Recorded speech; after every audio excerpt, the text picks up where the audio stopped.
Bonjour tout le monde et bienvenue dans le briefing des marchés du mardi 1er février 2022. Avant de débuter, je vous laisse prendre connaissance de l'avertissement légal sur les risques.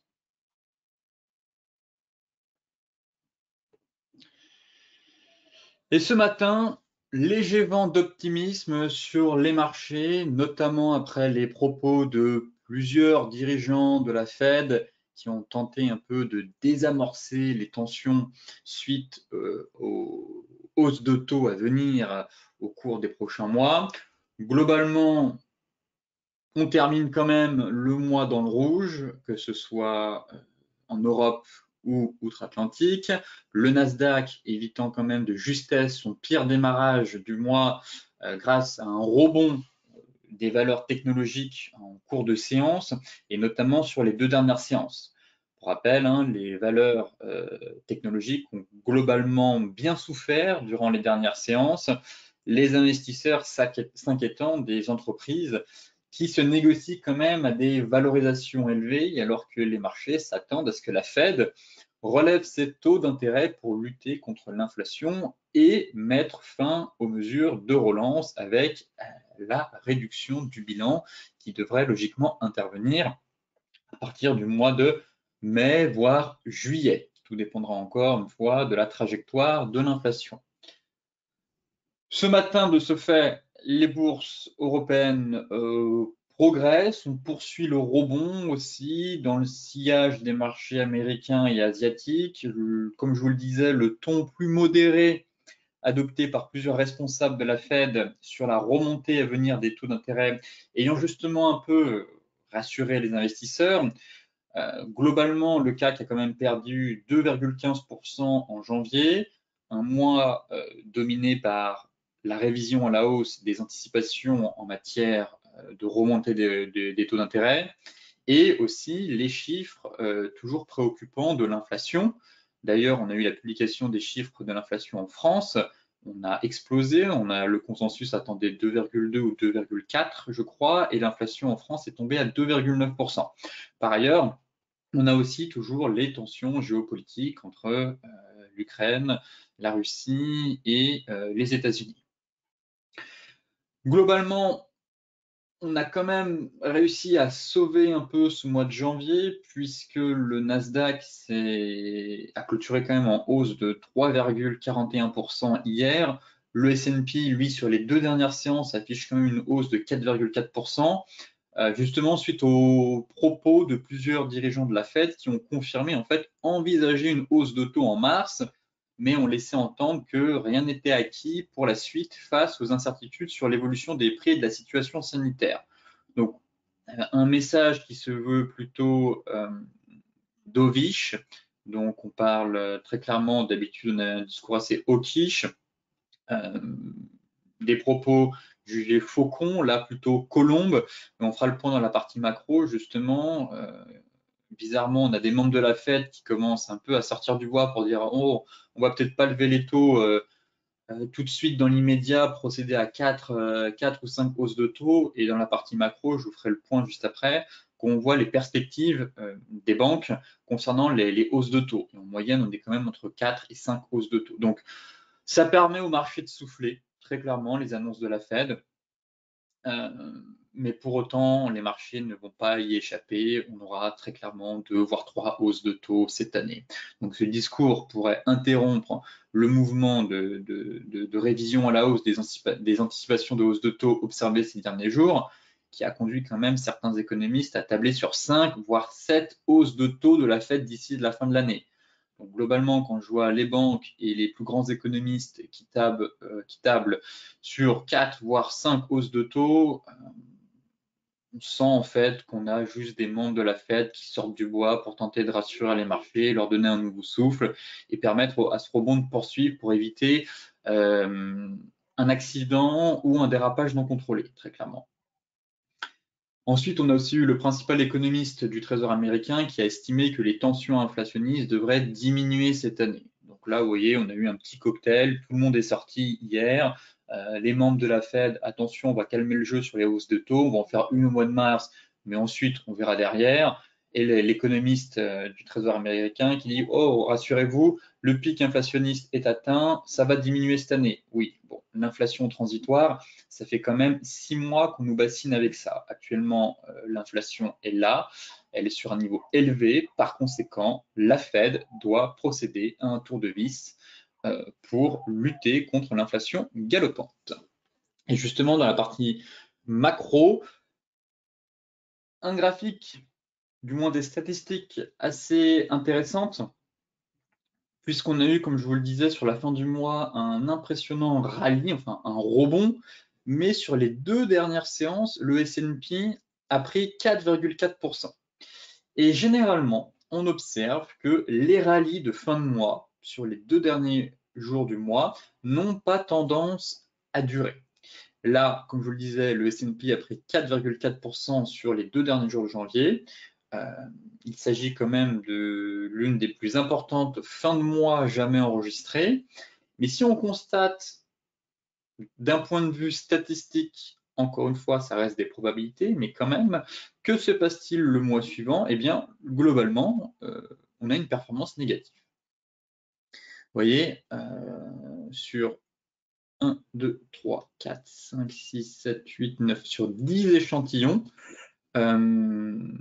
7 fois sur 10, c'est négatif et seulement 3 fois, on a eu une performance positive pour le S&P 500, dont une performance assez extraordinaire en 1962. Et donc ici, difficile de dire qu'il s'agit d'un point bas et que le marché va repartir en V-bottom. Personnellement, ce n'est pas le scénario que j'ai actuellement. Quand je vois la tête des bougies mensuelles et quand je vois l'environnement macroéconomique et des marchés ultra tendus, je pense que le marché pourrait soit consolider dans un énorme range, soit effectivement plutôt partir sur ce scénario-là, avec une poursuite de la baisse et un nouveau point bas, en tout cas, qui pourrait s'enregistrer sur l'indice. Donc, en moyenne, on est sur une performance de moins 3% le mois suivant. Un graphique à prendre en compte, on est sur des gros niveaux. Pour ma part, j'estime qu'on est toujours dans un rebond sur l'ensemble des indices. Trop tôt pour crier victoire et dire le point bas est derrière nous.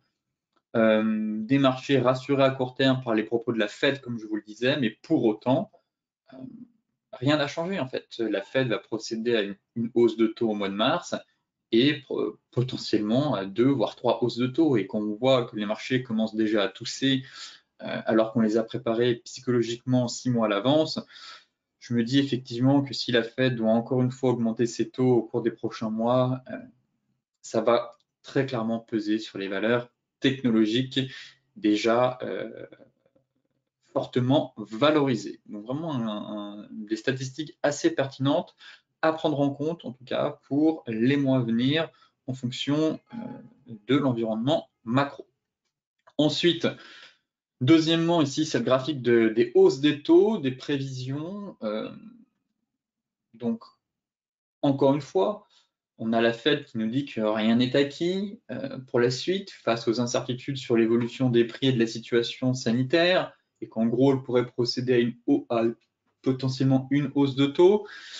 Et quand on regarde d'un point de vue des banques, qui ont un avis plutôt neutre et objectif, on est en moyenne sur 4 hausses de taux. Donc ici, vous avez toutes les estimations de taux en 2022 en un seul endroit. Très clairement, vous avez Bank of America, Nomura, Deutsche Bank, Goldman, Citi, Morgan Stanley, Wells Fargo, bref, toutes les plus grandes banques ont donné leurs prévisions de hausse de taux. Globalement, Morgan Stanley table sur 4 hausses de taux. Goldman Sachs était sur 5, Goldman Sachs? Goldman Sachs table sur 5 hausses de taux. BOFA, Bank of America, table même sur 7 hausses de taux. JP Morgan, 5 hausses de taux. Et certaines même, estiment probable qu'on ait une hausse de taux de 50 points de base au mois de mars. Donc très clairement, des banques assez au quiche, qui tablent, elles, en moyenne minimum sur 4 hausses de taux pour Morgan Stanley.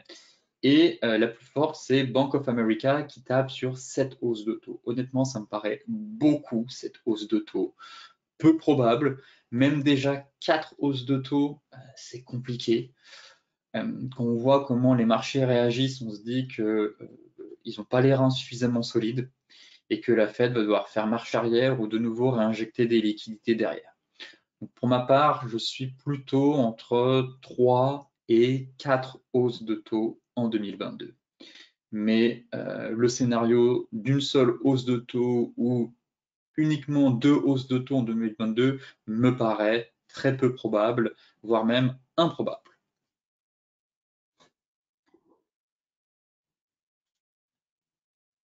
Direction, mince, j'ai perdu mon graphique. Où est-ce qu'il est? Direction notre bon vieux CAC 40 pour la partie technique. Alors,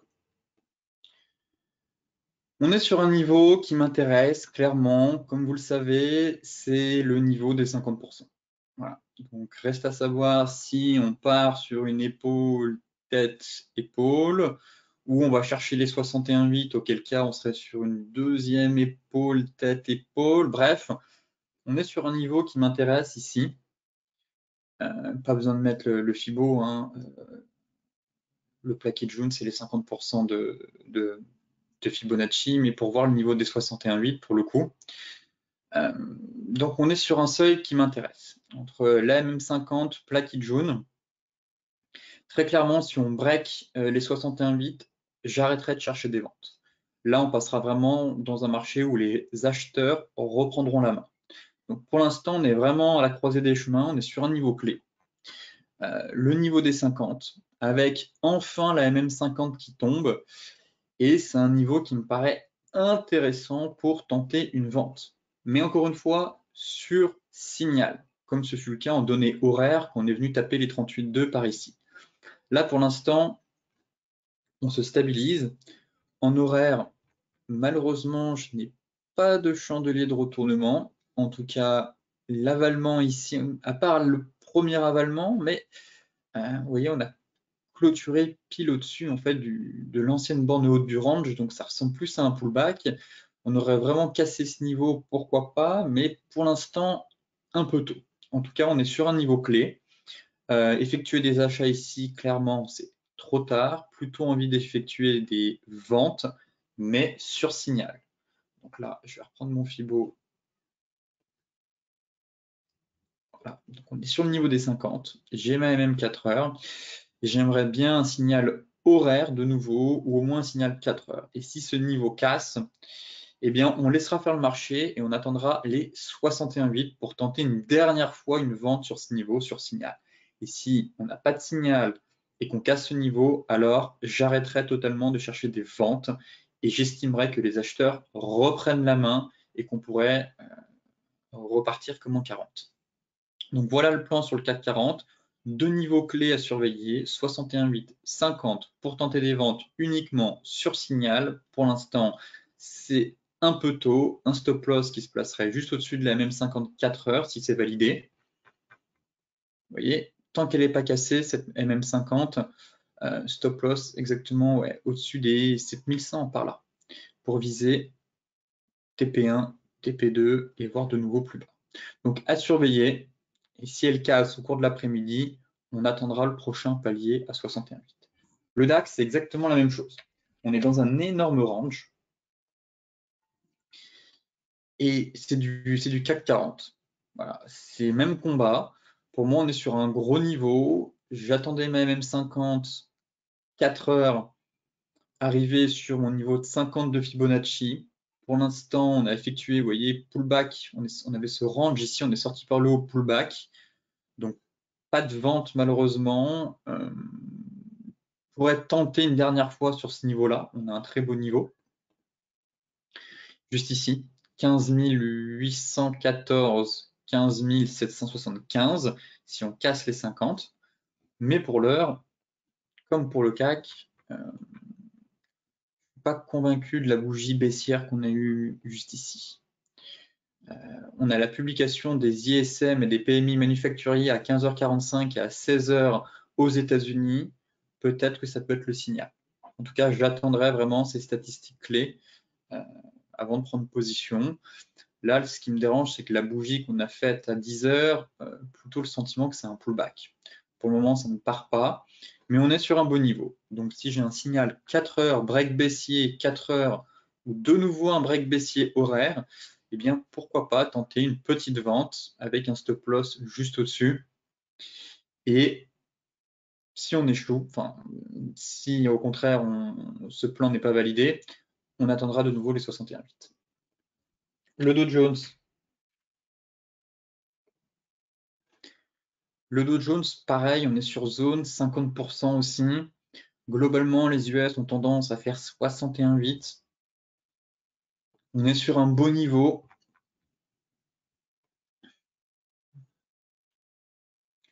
Donc là, j'attends l'ouverture à 15h30. Est-ce que le marché a la force d'aller chercher les 61,8? Honnêtement, je ne sais pas du tout. On a clôturé au-dessus des 50, donc si on repasse sous les 50, pourquoi pas tenter une vente? On aurait une fausse cassure. En tout cas, on est sur une belle zone, donc à surveiller à 15h30, comme je vous le disais, on a la publication de l'ISM manufacturier et PMI manufacturier à 15h45 et 16h. C'est quand même un catalyseur clé sur la séance et ça pourrait permettre justement de voir si on prolonge ce mouvement, auquel cas on attendra les 61,8 pour tenter une vente. Et si ça retombe, pourquoi pas tenter une vente avec un stop loss sur les plus hauts de la séance. Si on regarde les futurs, je crois qu'on est légèrement dans le rouge, effectivement. Bon, d'un autre côté, c'est vrai que la sortie de range par le haut plaide pour un rebond en direction des 61,8. Rebond en direction des 61,8. Vous voyez, là on est vraiment là on est sur le fil du rasoir. MM200 et MM250, je suis vraiment tiraillé. Pour moi, on est sur un beau niveau. Le deuxième beau niveau, en tout cas les deux niveaux qui m'intéressent à la vente, c'est là maintenant ou celui-là. Après, pour moi, c'est pas des niveaux intéressants. Celui-là est vraiment très beau, parfait. 61,8 sur XS, c'est vraiment un niveau très impressionnant, j'ai envie de dire. Enfin, très pertinent en tout cas. Belle zone de polarité.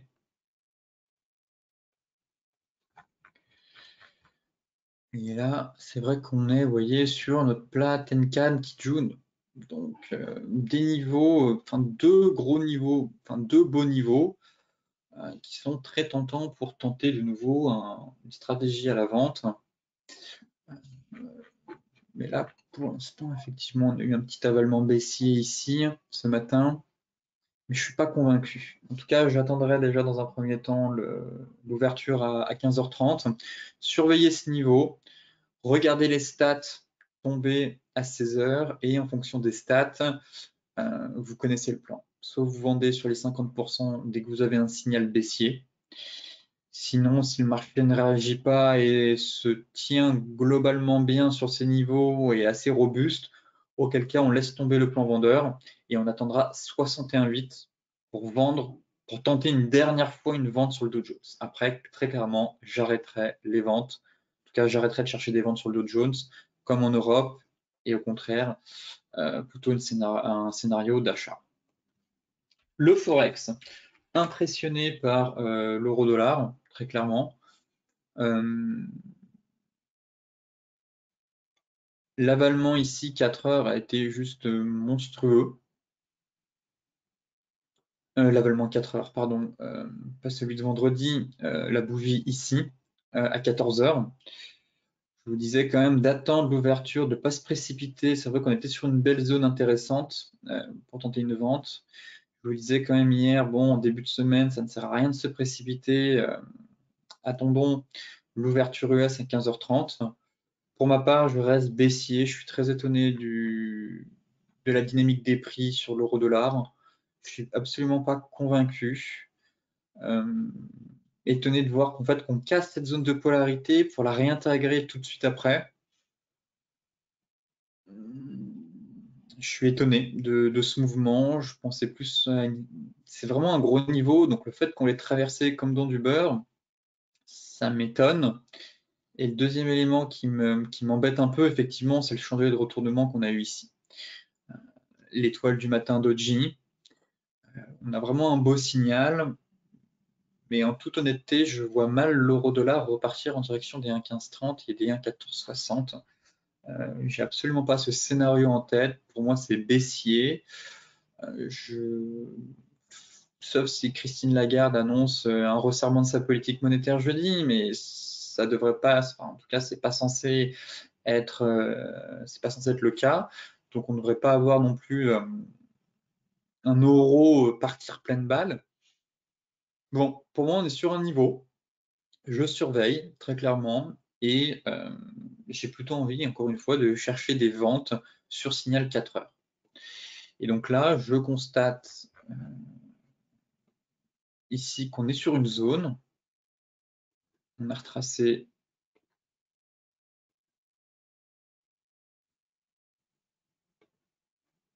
ouais, 38,2. Pour l'instant, on est sur les 12 007, enfin 1,1270. Et bon, on est toujours sur cette, voilà, oui, c'est vraiment une zone de résistance. On l'avait travaillé 1,1270, 1,1275. Pour l'instant, aucune raison de vendre, sauf si on valide cette divergence horaire. Voilà. C'est le signal que j'attends pour revendre l'euro ici. On a une jolie divergence. Si cette dernière est validée, on est sur résistance. Donc si on a un beau chandelier de retournement, un avalement, on valide la divergence. Eh bien, stratégie vendeuse, stop loss par ici et TP1 qui jaune.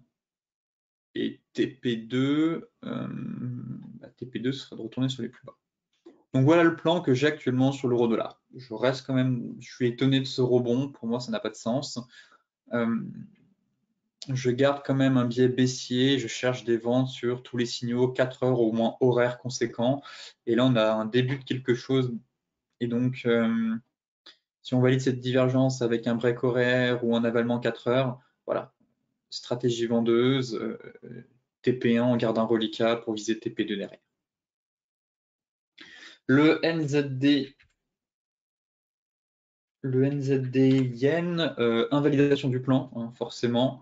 Je vous parlais de cette paire hier en vous disant j'aime beaucoup ce qu'on est en train de faire. On est ouvert avec un gap baissier, potentiellement un avalement. Bon, invalidation totale du plan, donc j'espère que vous n'avez pas payé le NZD. Je vous disais d'attendre en clôture qu'on casse cette zone de polarité. On avait pareil un début de quelque chose, ça semblait intéressant, surtout si on faisait la clôture. Au finalement, c'est invalidé, et bien au contraire, j'ai même plutôt envie de vendre une nouvelle fois cette paire. Donc pas de plan dessus, pour moi ça reste baissier, mais effectivement c'est très propre graphiquement et je peux comprendre celles et ceux qui ont envie de tenter des ventes.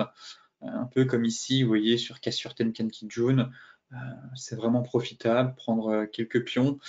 Pourquoi pas? Donc là, vous connaissez la stratégie, c'est baissier. Si on recasse à la hausse et qu'on break une nouvelle fois Cassure Tenkan-Ki June, eh bien, positionnez-vous dans le sens de la tendance pour chercher justement des ventes. Euro GBP, bon, on a fait l'avalement haussier. En fait, on a un range. On a un range 4 heures qui est en train de se mettre en place. J'attends toujours. Pour moi, il y a un beau range ici. Voilà, le range à travailler. C'est trop tard, je pense, pour payer le GBP. Là, je pense très clairement que j'attendrai la Bank of England demain.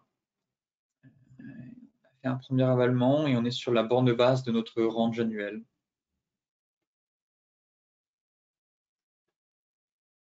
Vous voyez, notre plat Tenkan qui correspond à la borne basse de notre range. C'est vraiment couplé au bas du nuage, on est vraiment sur un niveau clé. Il y a un très gros trade à faire sur cette paire et je pense que ça peut être le trade de l'année.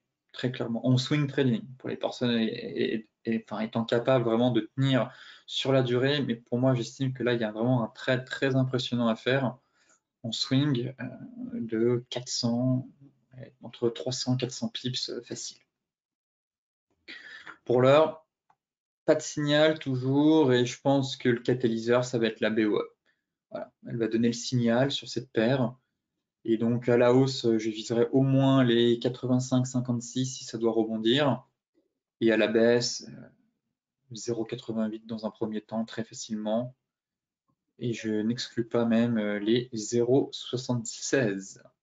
Donc à la baisse, ça pourrait quand même faire entre 600 et 700 pips depuis les 0,83. Mais après, il faut être capable de tenir ce plan dans la durée. Le GBP AUD. Une configuration qui me plaît beaucoup, pareil, dans la même dynamique. Ce qui me dérange, bien évidemment, c'est qu'on ait la BOE, enfin la réunion de la BOE cette semaine, mais peut-être que certains l'ont vu, mais c'était ici. Vous voyez, on est ouvert avec un gap haussier sur cette paire, comme sur le NZD-Yen, et on a fait un joli avalement baissier.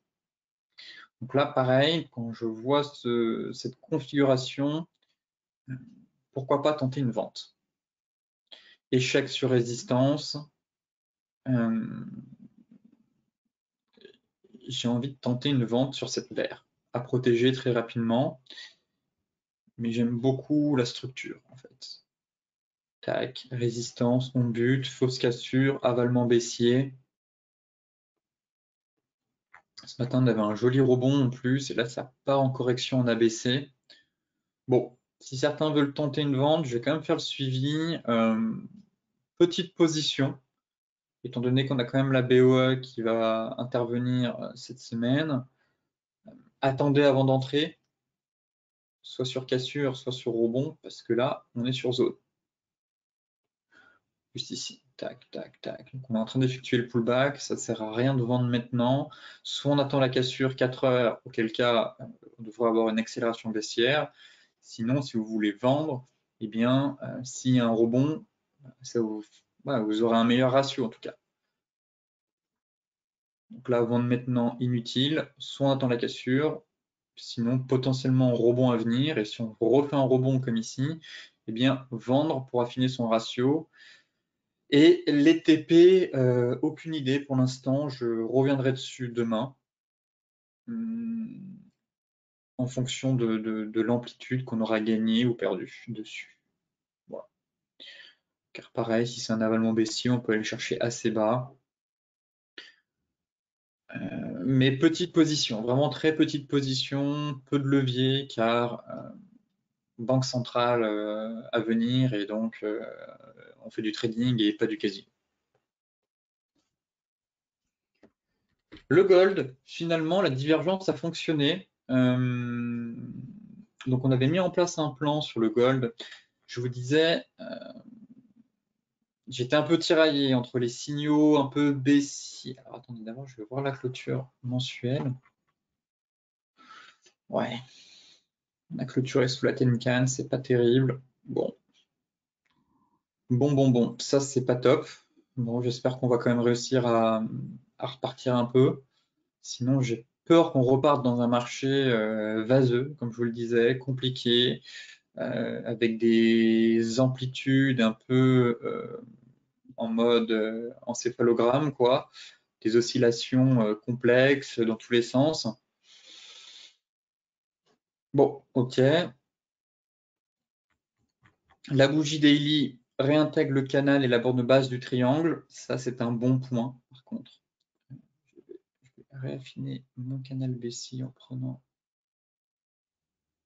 tac, vraiment les mèches. Donc, je disais, on avait mis en place un plan. Le plan, c'était que sur l'unité de temps supérieure, effectivement, la configuration n'était pas tip-top. Ensuite, on avait un début de divergence 4 heures. Et donc, je vous disais, le problème, c'est que c'est un peu mou. Donc, on avait affiné en données horaires en vous disant, si on break la MM50 horaire, signal d'entrée. C'était la condition. On avait déjà validé la divergence horaire, on était par ici et bon, le marché avait du mal à repartir. Pour moi, on avait un gros niveau à franchir, c'était la MM50 horaire et vous voyez que, comme par hasard, ça s'est fait avec une bougie flux directionnelle. Donc là, on a eu le break, le pullback, et donc derrière, c'est parti. Donc logiquement, vous avez dû rentrer sur les 1795 à peu près. Donc là, poursuite de la hausse, je vise 1830. Et maintenant, voilà mes deux scénarios, le meilleur comme le pire. Le premier scénario, c'est d'aller chercher les 50% de retracement.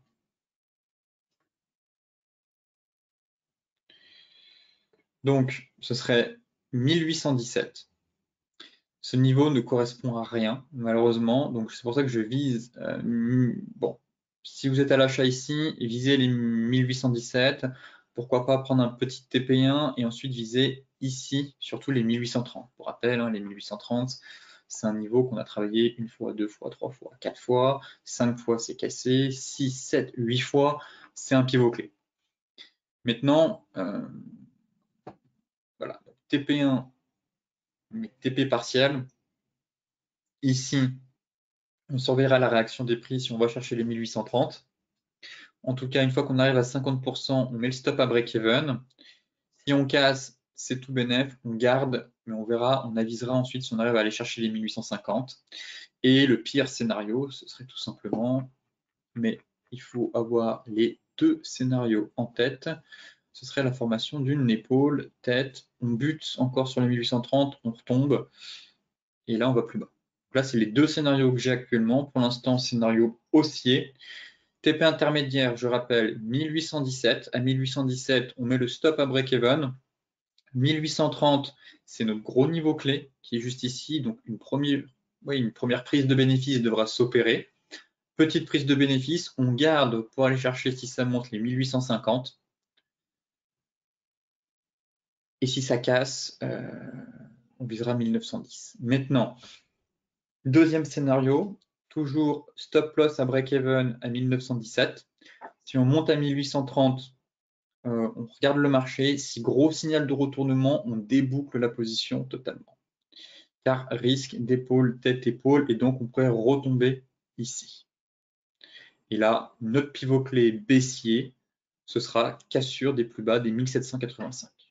Et là, j'attendrai très clairement 1750 ou 1725. Donc voilà les deux scénarios. Pour l'instant, court terme, sans l'autre court terme, haussier, avec 1817 et 1830 en ligne de mire. Le Brent. Le Brent qui tente doucement il tente de respirer effectivement, mais il est vraiment robuste.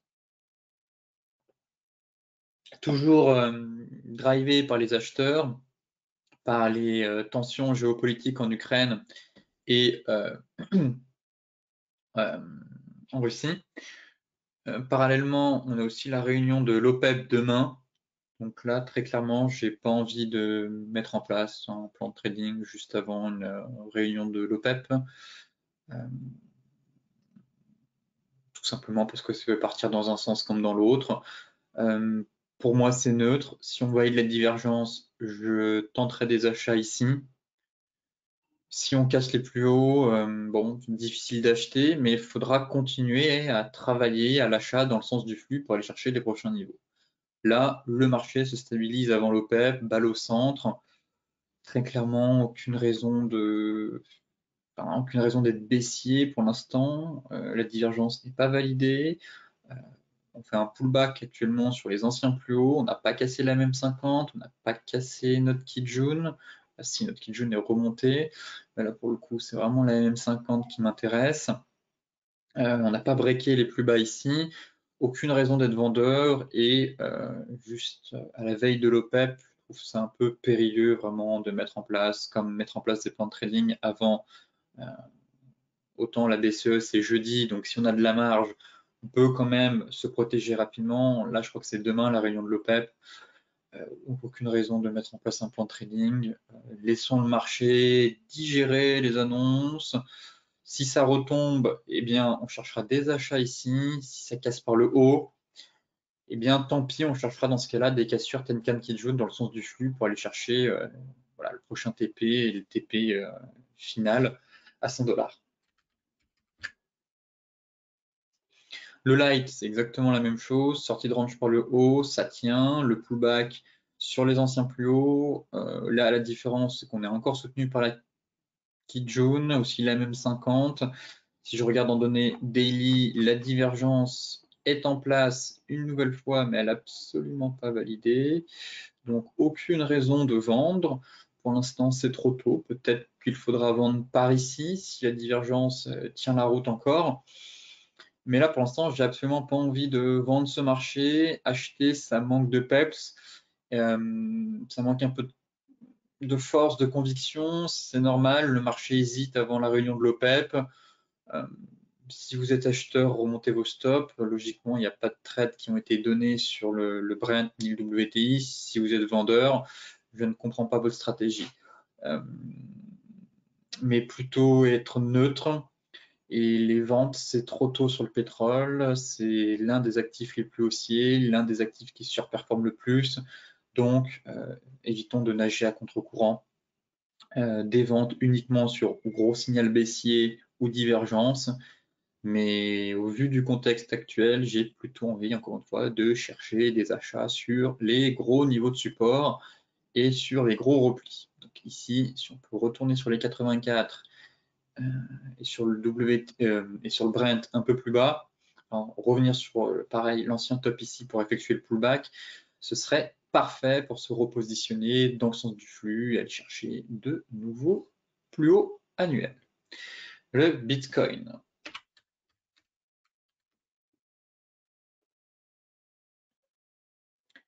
Bon, on se trouve à la croisée des chemins.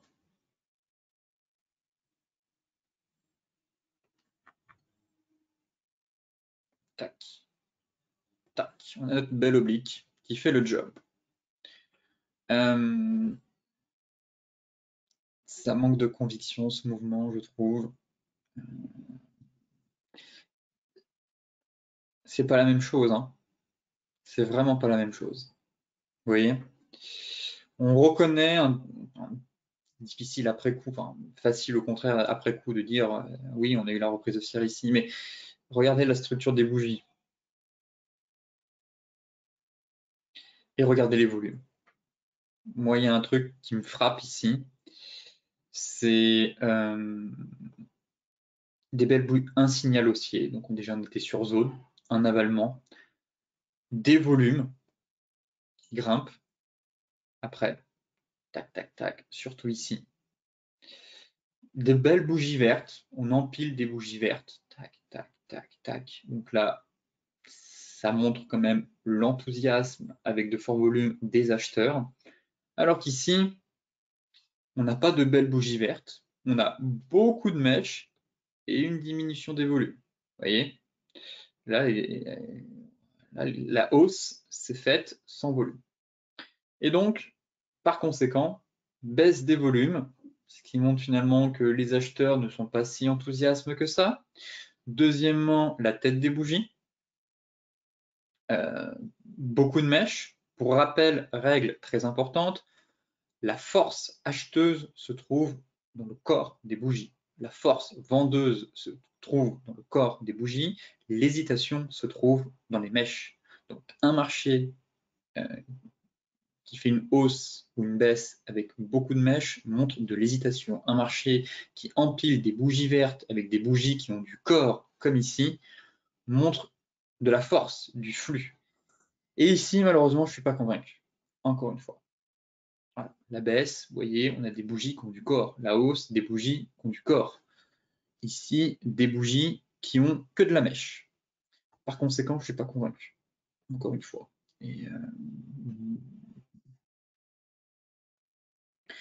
Et je verrais bien un retour à 30 000. Et la baisse des volumes ici, pareil, me dit que je ne suis pas convaincu. C'est un rebond technique. Voilà. Pour moi, j'ai le sentiment qu'on est dans un rebond technique. Si on break les 41 000, honnêtement, je reverrai ma feuille de route. Mais je pense que quelqu'un qui fait du DCA n'a pas besoin de se précipiter maintenant. Donc, soit il attend la cassure des 41 000, rate une partie du mouvement, mais au moins il y a une confirmation de reprise haussière. Sinon, je pense qu'on peut attendre les 30 000. Mais là, on est sous l'oblique, donc je passerai certainement pas haussier tant qu'on est sous l'oblique et tant qu'on n'a pas cassé de résistance. Car à part préserver des supports, c'est tout ce qu'on fait. Pour rappel, en tendance haussière, préserver des supports, c'est bien, casser des résistances, c'est encore mieux.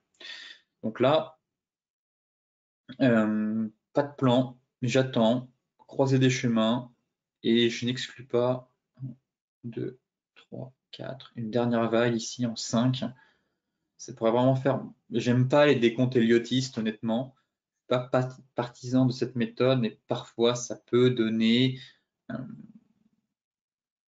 des vagues intéressantes. J'aime beaucoup les corrections en ABC, effectivement, mais derrière, j'irai pas plus loin. Et ici, ça pourrait faire une vague A, enfin 1, 2, 3, et encore, je me suis planté. 1, 2, 3, 4, 5.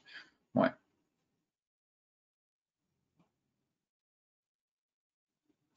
Un, 2, 3, 4, 5. Bon, difficile le décompte héliotiste. Je suis pas fan, mais je suis pas fan de ce rebond là aussi. Donc plutôt un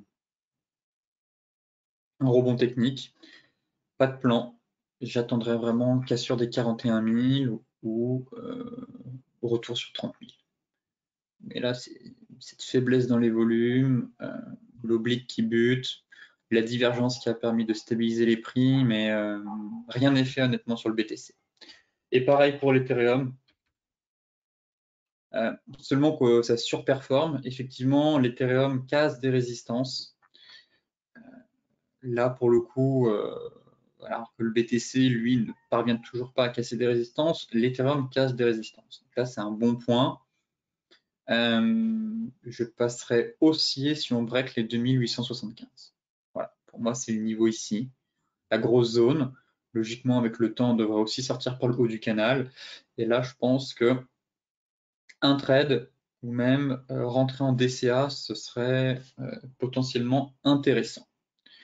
Encore une fois, si on échoue sur ce niveau, je viserais les 1950. Comme pour le BTC, s'il va à 30 000, peut-être que l'Ethereum pourrait ranger, retomber à 2335, effectivement. Mais là, pas de précipitation, encore une fois, trop tôt. C'est une meilleure tête sur l'Ethereum que sur le BTC, très clairement. Mais il faut qu'on break ce niveau-là. Il faut vraiment qu'on break ce niveau-là. En donné 4 heures, la divergence a bien tenu. Et donc, ce serait intéressant, effectivement, qu'on se fasse un début de reprise haussière à l'intérieur d'un canal haussier. Et qu'on ne soit pas, à l'inverse, dans un drapeau ou un canal baissier de consolidation. Donc là, si on vient taper le haut du canal, que ça casse, ne vous précipitez pas à l'achat, on va aller plus bas. À l'inverse, si ça casse, ça bute, ça se stabilise, là, pour le coup, ça deviendra intéressant et pourquoi pas tenter des achats et espérer justement une reprise de l'Ethereum, vous voyez, dans ce canal haussier. Donc voilà un peu comment je vois les choses sur le BTC et l'Ethereum. Sur ce, je vous souhaite une excellente journée, de très bons trades. Je vous dis à demain pour un nouveau point complet sur la planète finance.